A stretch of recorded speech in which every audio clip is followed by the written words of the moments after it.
Previously on Project Dress Diaries. So yeah, the June dress did not happen. And that's okay. You win some, you lose some. And June was a you lose some kind of a month. For this episode of the Dress Diary series, I will be making 2 dresses to compensate for the dress that I did not make last month. We are using thrifted materials today and a free pattern for one dress, and then the other dress we are just going to freestyle that one and cross our fingers, pray, and hope for the best. I'm gonna start out with what I'm calling the June dress. This one will be the June dress, that's her name. I have this tablecloth that I got way back in February, and I am just absolutely in love with it. I think it is so pretty with the lemons and the grapefruit. I feel like this is kind of a pretty end of summer going into fall, but it's still really hot kind of a dress. To me, these are fall colors, but I want to do a summer dress.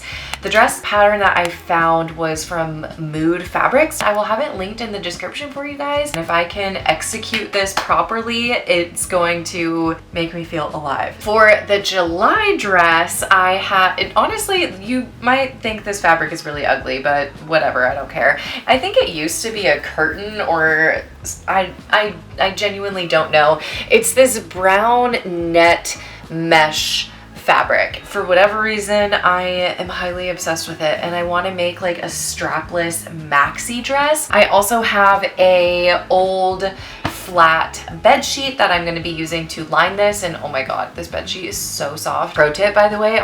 The fact that I had the confidence to say pro tip. Girl, you an amateur. Honestly, if you need lining fabric or just fabric in general, go to the thrift store, find some sheets, find some tablecloths, because like honestly, this is so much fabric. I don't even know how many yards of fabric this is, but for this tablecloth, I think I paid like $6 or $7. And then same thing with these guys. I think I paid like $6 or $7. So that is a win. Anyways, we're gonna go ahead and get started with the June dress. I guess we'll take it one by one, baby, one by one. Just different kinds. We'll try to take it one by one, baby, one. Oh my gosh, this is literally the worst part of sewing, is cutting out the pattern and cutting out the fabric. I officially have the pattern cut out. That took honestly like 40 minutes to an hour. So yeah, my back is already hurting, so I think I'm just gonna chill for a second.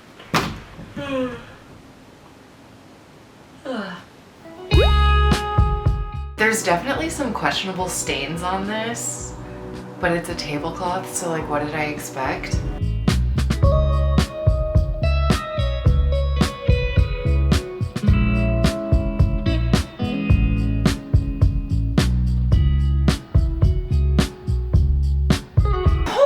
Oh, that just scared Capri. We're done cutting out all the fabric, so let's get started. I have the instructions pulled up here, and I feel like it's gonna be an easy process, but honestly, we've said that before and it hasn't been. Looks like we are starting with the skirt ruffles just by sewing them together. It wants me to do a French seam. I don't know if I want to do a French seam, if I'm being completely honest. That just seems like a little advanced for my skill set. I'm just going to sew it like normal, and then we'll do an overlocking stitch along the side to finish the seam, just so it looks a little bit cleaner. The day I get a serger, I think my life is going to change, because sitting and doing that overlocking stitch for like 17 hours is really not the vibe. But we have officially completed our little circles. We're gonna go ahead and pull up what our next directions are. It genuinely took me a lot longer than it needed to figure out what way the fabric needed to lay, but if I had read the instructions a little bit more clearly, I think I would have been a little bit more well informed. So honestly, if you have any common sense when it comes to sewing,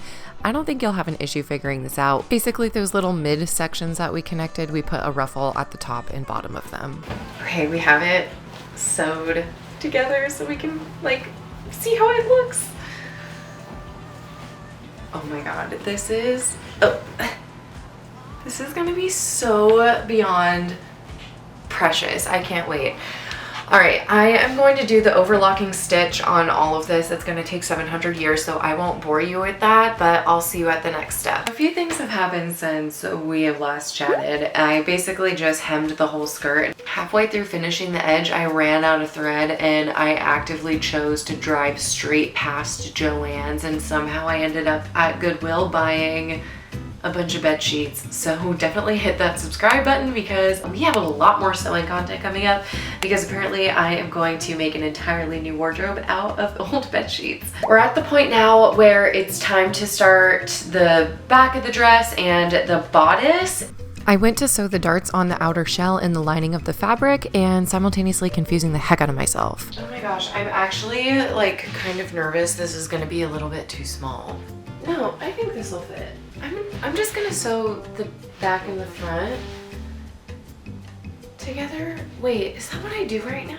That's exactly what you were supposed to be doing past Katie. So as you can see here, I'm just sewing the side seams of the lining and the outer shell fabric together to create the bodice. Okay, on to the next. It was about time that we got started on those straps, and because I absolutely failed to cut them when I was getting the pattern together, I just kind of had to like make it up as I went along. So I am just scrounging together some scraps of fabric to create some straps, sewing them together, and then using the little bobby pin trick to flip them inside out. You basically just cut a little hole at the top of the strap and then you weave the bobby pin through, and you should be able to just pull it out pretty easy. This is definitely coming together. I got the straps where I want them, but I'm definitely seeing on this side it needs a little bit of an alteration. Once I kind of figure out where I need to put the zipper, I am going to attach the lining to the top, and then we'll install the zipper, and then I think put the rest of the dress all together. So this one should be done soon. It was at this moment that this project took a dramatically wrong turn. We got the straps, the lining, and the outer shell all sewed together, and now was the time to attempt the zipper. Because of Katie's fear of the zipper foot, we decided to do this by hand, which was absolutely the most wrong decision we could have ever made. Sis! Look at my new chair. Show me. Oh my god, it's so cute. I love Isn't that cool? Is she comfy? Yeah, it is. Do you want to show the camera your new chair? I guess. Really important for this sewing tutorial. It's cute! There she is. Okay, my zipper is all the way done. Well, I mean, I hope. I'm so scared. Oh, you've got to be kidding me. The whole thing just like came out on this side, and my camera won't even focus to show you. Oh, look at this tragedy. I have to redo this entire zipper.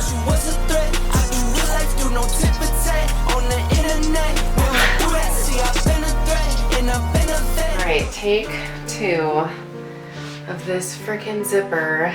We can all pray now.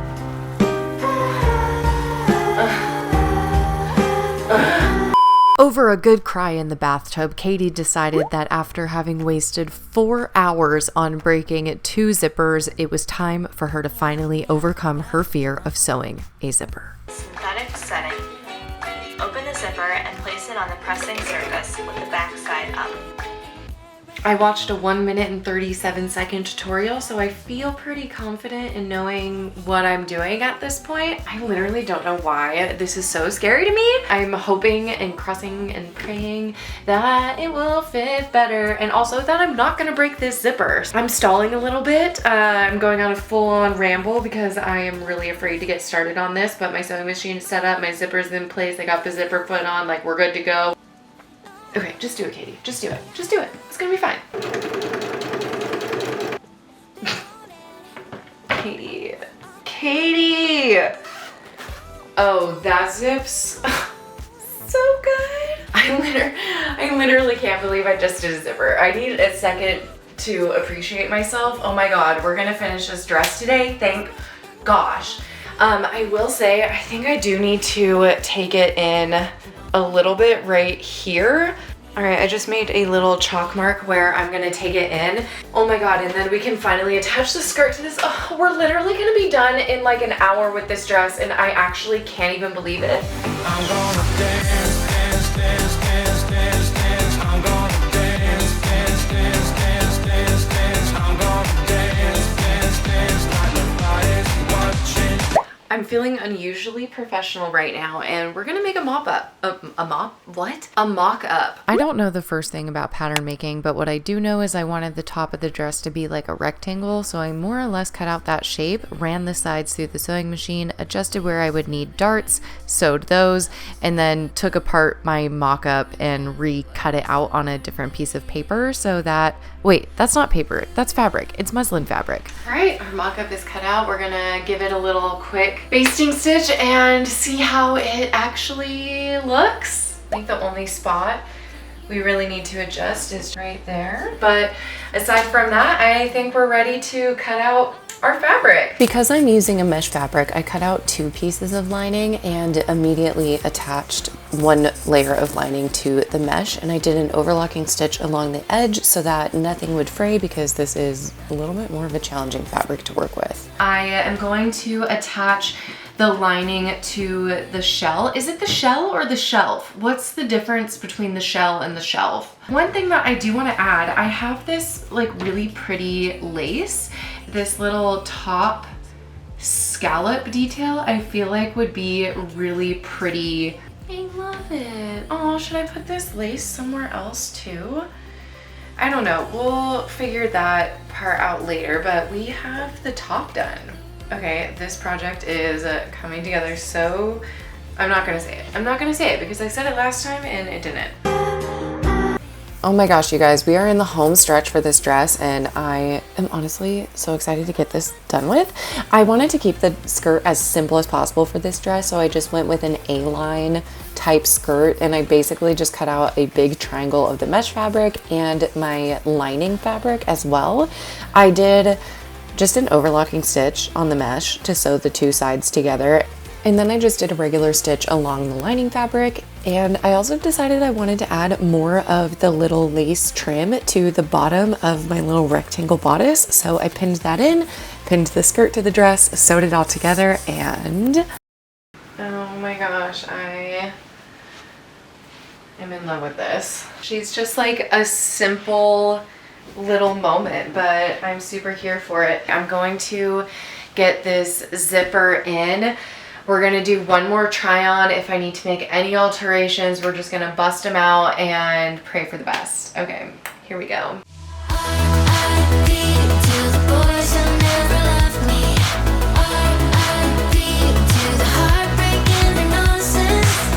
I'm actually obsessed with how the June dress came out. This one really blew me out of the water. I truly think it's the best thing that I have ever made.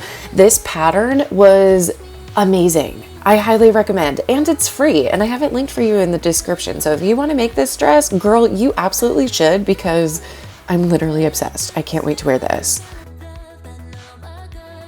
I also love how the July dress came out too. I just didn't execute it perfectly. There's definitely some fit issues. The bodice is kind of weird. My darts are a little lopsided, and the seam didn't really match up on the side.